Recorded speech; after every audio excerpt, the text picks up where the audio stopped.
नमस्कार साथियों, मैं दिनेश कुमार राठौर। टारगेट विद सरकारी रोजगार में आपका एक बार फिर स्वागत है। कैसे हैं आप सब लोग? उम्मीद है आप सबकी पढ़ाई बहुत अच्छे से हो रही होगी। और आज हम जिस टॉपिक पर बात करेंगे उसका नाम है उपसर्ग और प्रत्यय।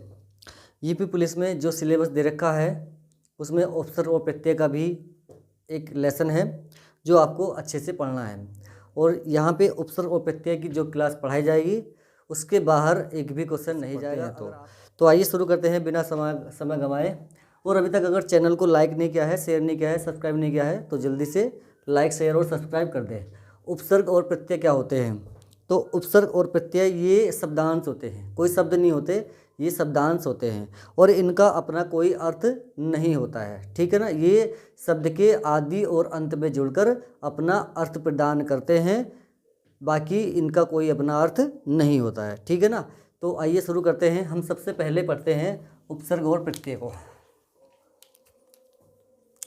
तो उपसर्ग और प्रत्यय,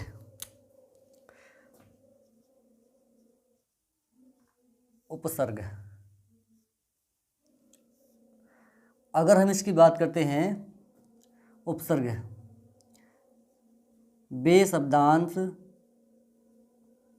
बेशब्दांश जो शब्द के आदि का मतलब होता है प्रारंभ, शब्द के आदि में जुड़कर उसमें चमत्कार उत्पन्न कर देते हैं, वे उपसर्ग कहलाते हैं। वे उपसर्ग कहलाते हैं। ठीक है ना? तो ये मैंने बताया है शब्दांश होते हैं, कोई शब्द नहीं होते हैं। जैसे यहाँ पे जो हार शब्द लिखा है मैंने, अगर मैं इसमें आ प्लस हार कर देता हूँ तो यहाँ पे हार का मतलब होता है पराजय और आ का भी कोई मतलब नहीं है। जैसे ही आ हार में जोड़े जाएगा अर्थ चेंज हो जाएगा। तो हार का मतलब पराजय होता है, तो आ प्लस हार बराबर क्या हो जाएगा? आहार। क्या हो जाएगा? आहार हो जाएगा। ठीक है ना? और आहार का मतलब होता है भोजन। ऐसे ही निर्जमा आकार, अब यहाँ पे आकार का मतलब आकार, आकृति होती है, लेकिन यहाँ पे क्या होगा, जैसे ये शब्द जुड़ेगा तो शब्द क्या बन जाएगा? निराकार, जिसका कोई आकार न हो। ठीक है ना? ऐसे ही आजीवन, अब यहाँ पे जीवन मतलब जीवन, लेकिन जैसे ही इसमें आ जुड़ जाएगा और शब्द बन जाएगा आजीवन, यानी कि जीवन भर। ठीक है? ऐसे ही जमा सुंदर, तो शब्द क्या बन जाएगा? सुंदर।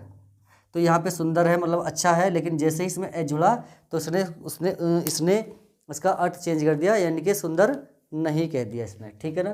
तो उम्मीद है ये समझ में आ गया होगा। तो इस उपसर्ग क्या होते हैं? ये शब्द के आदि में जोड़ते हैं। अगर संख्या पूछी जाए आपसे कि इसकी संख्या कितनी होती है, तो संख्या होती है इसकी 90। ठीक है? कितनी संख्या होती है? 90 इसकी संख्या होती है। अब 90 तुमसे संख्या नहीं पूछी जाएगी, सिर्फ ये पूछा जाएगा कि कौन सा उपसर्ग है इस शब्द में, ये पूछा जाएगा आपसे क्वेश्चन। तो बस वही आपको याद रखना है। अगर आपको ध्यान रखना है फिर भी तो मैं आपको बता दे रहा हूँ, हिंदी में 22, संस्कृत में 22 और विदेशी 22 होते हैं और अन्य भी 22 होते हैं और 2 और होते हैं, सत और उत। ठीक है ना? तो उनको मिला करके इस तरह से इनकी संख्या 90 हो जाती है। तो संख्या आपसे कभी पूछी नहीं जाएगी। तो ये उपसर्ग था। ठीक है? बस उपसर्ग के बारे में ज़्यादा आपसे नहीं पूछा जाएगा, ये ध्यान रखना है। अब हम प्रत्यय के बारे में पढ़ते हैं।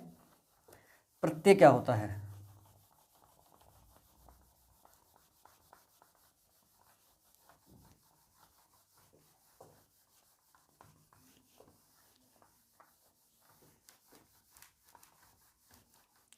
प्रत्यय, हेडिंग बना लेते हैं प्रत्यय। प्रत्यय ये शब्द के अंत में जोड़कर उसमें चमत्कार उत्पन्न कर देते हैं, तो वो क्या कहलाते हैं? प्रत्यय। तो बेशब्दांश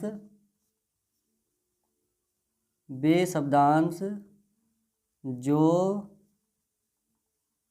शब्द के अंत में जुड़कर उसमें चमत्कार उत्पन्न कर देते हैं, वे प्रत्यय कहलाते हैं। तो ये कहाँ जोड़ेंगे? अंत में जोड़ेंगे, ठीक है ना। डेफिनेशन आपसे नहीं पूछी जाएगी, कहाँ जोड़ते हैं ये पूछा जाएगा, या फिर किस शब्द में क्या प्रत्यय है, क्या उपसर्ग है, ये पूछा जाएगा। तो आइए इसमें कुछ देख लेते हैं। जैसे मैंने यहाँ पे लिखा है सावधानी, तो सावधानी में तुमसे प्रत्यय पूछा जाएगा, तो इसमें अगर प्रत्यय निकाल लेंगे तो सावधान प्लस ई, इस तरह से ये प्रत्यय हो जाएंगे, ठीक है ना। और देख लेते हैं इसमें, जैसे एकत्र है, और एकत्र में क्या प्रत्यय है? त्रय प्रत्यय है, ठीक है ना। ऐसे ही कर्तव्य में क्या प्रत्यय है? तव्य, ये सब है, ठीक है ना। आगे प्रत्यय कितने प्रकार के होते हैं? तो प्रत्यय 2 प्रकार के होते हैं। ये क्वेश्चन अच्छा है। तो प्रत्यय 2 प्रकार के होते हैं। प्रत्यय कितने प्रकार के होते हैं? 2 प्रकार के होते हैं। नंबर 1 होता है क्या?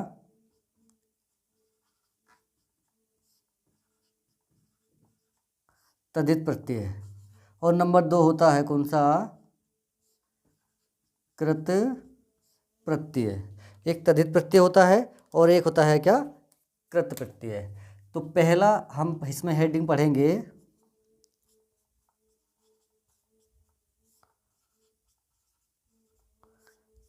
तद्धित प्रत्यय। तो तद्धित प्रत्यय क्या होते हैं? कि वे प्रत्यय जो संज्ञा, सर्वनाम तथा विशेषण के अंत में जुड़ते हैं, वे कहलाते हैं तद्धित प्रत्यय। तो शॉर्ट में मैं यहाँ पे लिख रहा हूँ, आप भी बस शॉर्ट में ही जानिए इसको, कि ये प्रत्यय संज्ञा, सर्वनाम और क्या? विशेषण और प्रत्यय,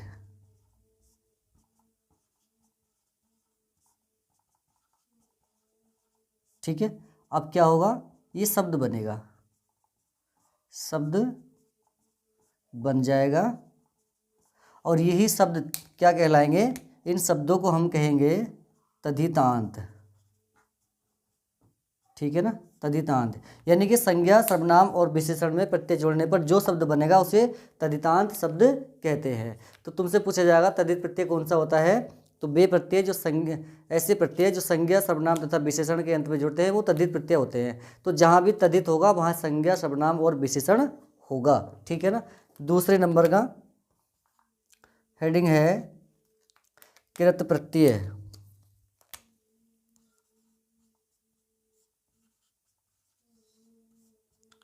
कृत प्रत्यय ये संज्ञा, सर्वनाम में जोड़ रहे थे, तो ये किस में जुड़ेगा? तो ये जुड़ेगा क्रिया में, क्रिया जमा प्रत्यय। और जो शब्द बनेगा वो शब्द क्या कहलाएगा? वो कहलाएगा क्या? कौन सा? कृदंत शब्द, कृदंत शब्द कहलाएगा, ठीक है ना।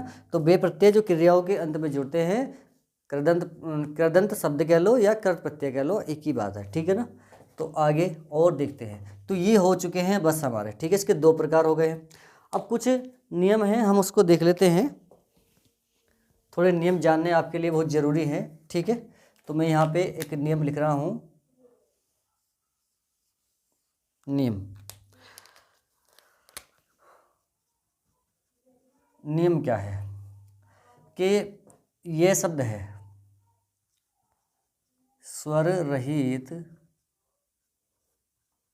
व्यंजन, और ये अगर ये से पहले कोई स्वर रहित व्यंजन हो तो ऐसी कंडीशन में वहाँ पर कौन सा प्रत्यय होगा? तो वहाँ जो प्रत्यय होता है वो ये प्रत्यय होगा। कौन सा प्रत्यय होगा? ये प्रत्यय होगा। जैसे मैं यहाँ पे एग्जाम्पल लिख रहा हूँ, तथ्य, पार्थक्य, ठीक है। तथ्य, पार्थक्य, औदार्य, औदार्य, इन सब में, इन तीनों शब्दों में कौन सा प्रत्यय है? यह प्रत्यय होगा। ठीक है, इन सभी में कौन सा प्रत्यय होगा? यह प्रत्यय होगा। आगे देख लेते हैं।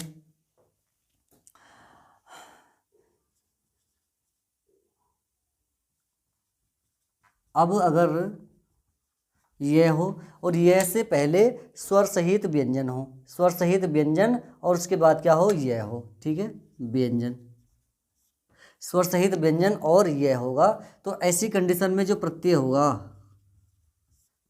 वो होगा स्वर प्लस यह, यानी कि यह से पहले जो भी अक्षर है और उस अक्षर पर जो भी मात्रा लगी हुई है उस मात्रा को ले लो और यह को ले लो, बस वही हमारा क्या हो जाएगा?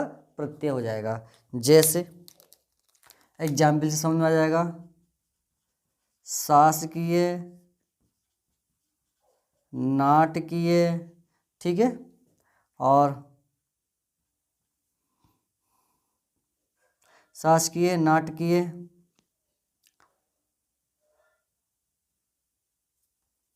इनमें देख लेते हैं बस। तो इनमें क्या प्रत्यय निकल के आएगा? ई है।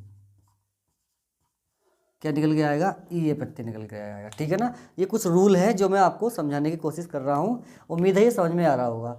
तो यह से पहले कोई आधा व्यंजन है तो वहाँ पर यह प्रत्यय होगा, और यह से पहले अगर कोई स्वर सहित व्यंजन है तो उस स्वर को ले लो। जैसे कि यह से पहले कै पे बड़ी की मात्रा लगी है तो इसकी मैंने बड़ी की मात्रा ले ली और ये ले ली है मैंने। ठीक है ना, ई और ये हो गया प्रत्यय।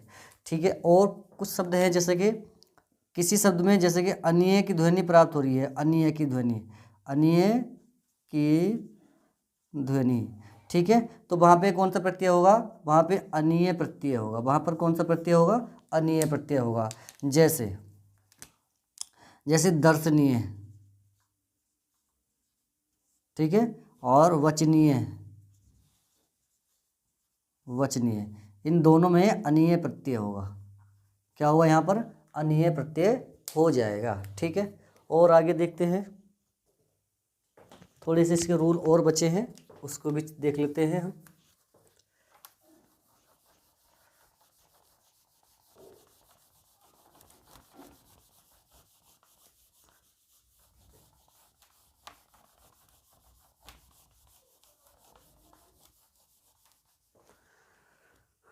जैसे कुछ और प्रत्यय हैं हमारे पास, कुछ और रूल देख लेते हैं इसके।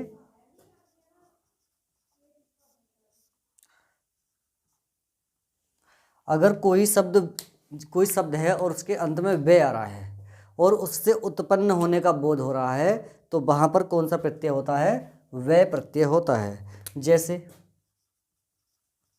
मानव है, राघव है और दानव है। ठीक है, इन सभी में जो प्रत्यय निकल करके आएगा वो निकल करके आएगा क्या? ए प्रत्यय। ठीक है, क्योंकि इनसे क्या हो रहा है? मानव यानी कि मनु, राघव यानी कि रघु, और दानव यानी कि दनु, और लाघव यानी कि लघु। ठीक है ना, इन सभी से उत्पन्न होने का बोध हो रहा है तो यहाँ पर कौन सा प्रत्यय होगा?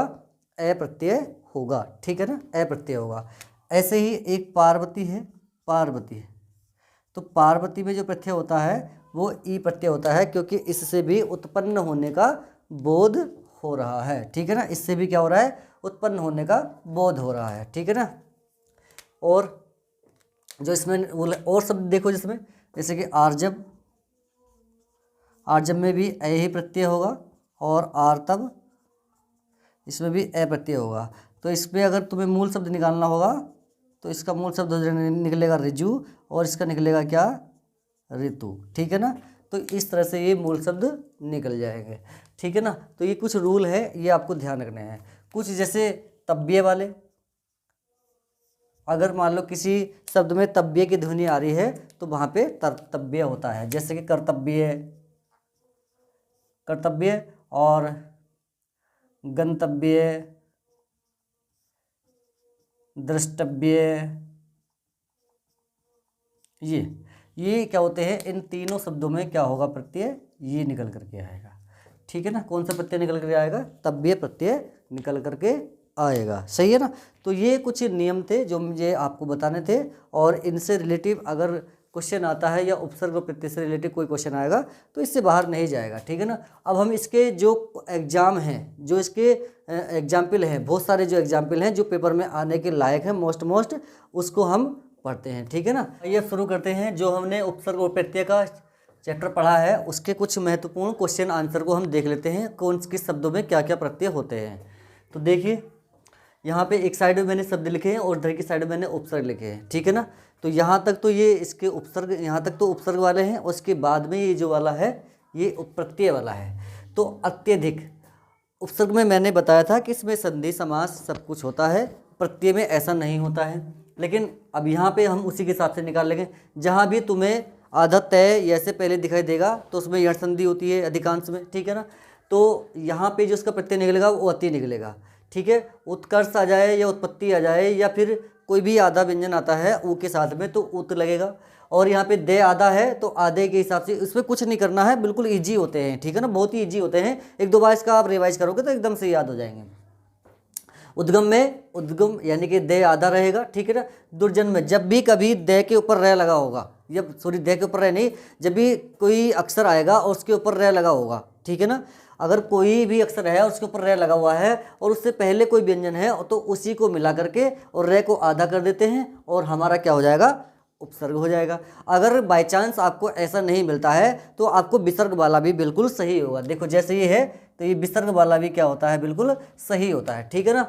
तो निराकार में जैसे कि निर प्लस आकार हो जाएगा, दुर जमा जन, दुर जमा आचार हो जाएगा। इस तरह से जहाँ भी तुम्हें एक तो होता है तालव्य सकार, एक मूर्धन्य सकार और एक होता है कौन सा सकार, दंतीय सकार, 3 सकार होते हैं। तो अगर तुम्हें कोई सा भी से दिखाई दे, हमेशा जो उपसर्ग बनेगा वो इस वाले से ही बनेगा। किस वाले से, इस वाले से ही बनेगा, ठीक है, इस बात का ध्यान रखना है।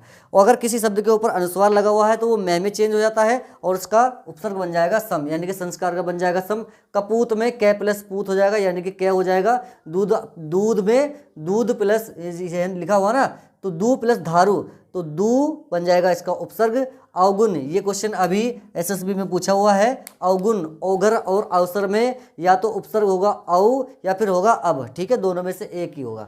कमजोर में कम, गैर हाजिर में गैर, बेईमान में बे और सब जज में जब भी कभी 2 शब्द आएंगे योजक लग करके तो पहले वाला अधिकांश, पहले वाला ही क्या होता है, उपसर्ग के रूप में प्रयोग होता है। तो जैसे सब जज हो गया है तो सब हो जाएगा इसमें, ठीक है ना। जनरल मैनेजर में जनरल हो जाएगा। अधोमुखी में तो जब भी कभी ओ की मात्रा आती है तो वो अधिकांश विसर्ग में चली जाती है, तो यहाँ पर भी ये विसर्ग में चला जाएगा। तो अशोक में से अशोक यानी कि ए प्लस शोक हो जाएगा।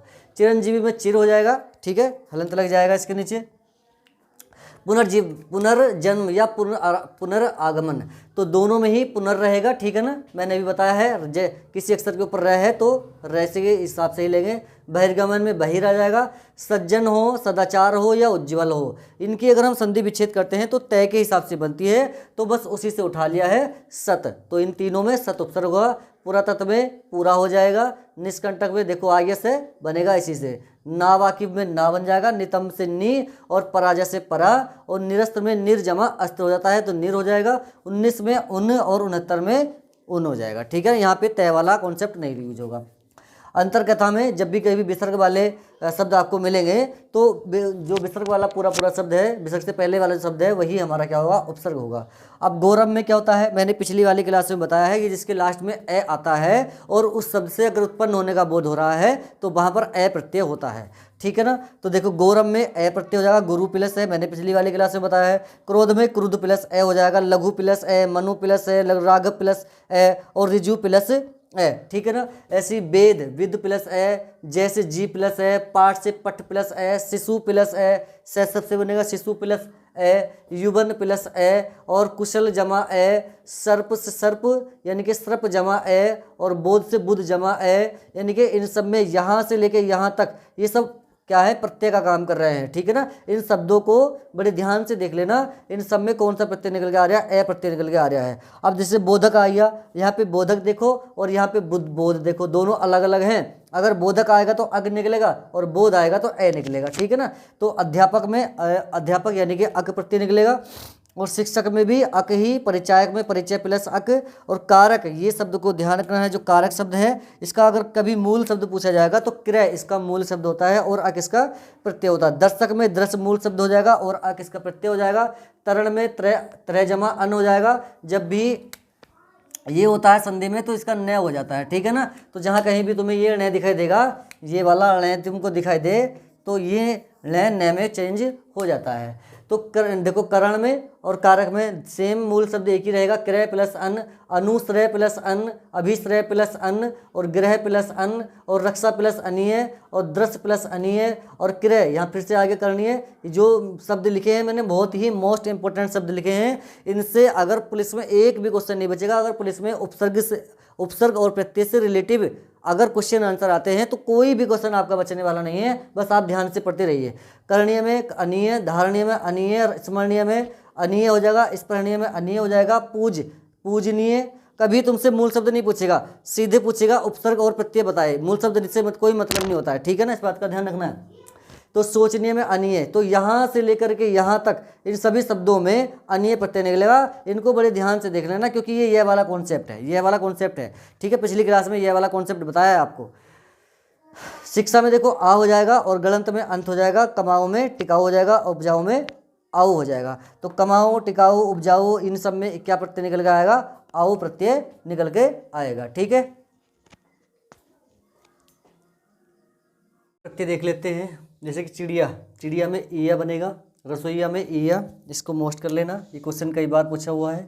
जटिल में इल बनेगा और गरिष्ठ में इष्ट बन जाएगा। धमकी, झपकी, डकैती, स्वामिनी, बादामी इन सब में ई प्रत्यय निकल के आएगा। नवीन में, कुलीन में इन सब में ईन प्रत्यय निकल के आएगा। जहरीला, सजीला इनमें ईला निकल के आएगा। बबुआ, ललुआ और अंखुआ इन सब में उआ प्रत्यय निकल के आएगा। जैसे सपेरा है, ममेरा है, खलेरा है, इन सब में एरा प्रत्यय निकल के आएगा। खपरेला में एला प्रत्यय निकल के आएगा, ठीक है, एला। दूसरा भी हो सकता है, ये वाला भी हो सकता है, ये वाला एला। हसोड़ा, भगोड़ा में ओला प्रत्यय निकल के आएगा। चढ़ोती में, मनोती में आवती, बपोती भी आ जाएगा यहाँ पे, बपोती, अवती।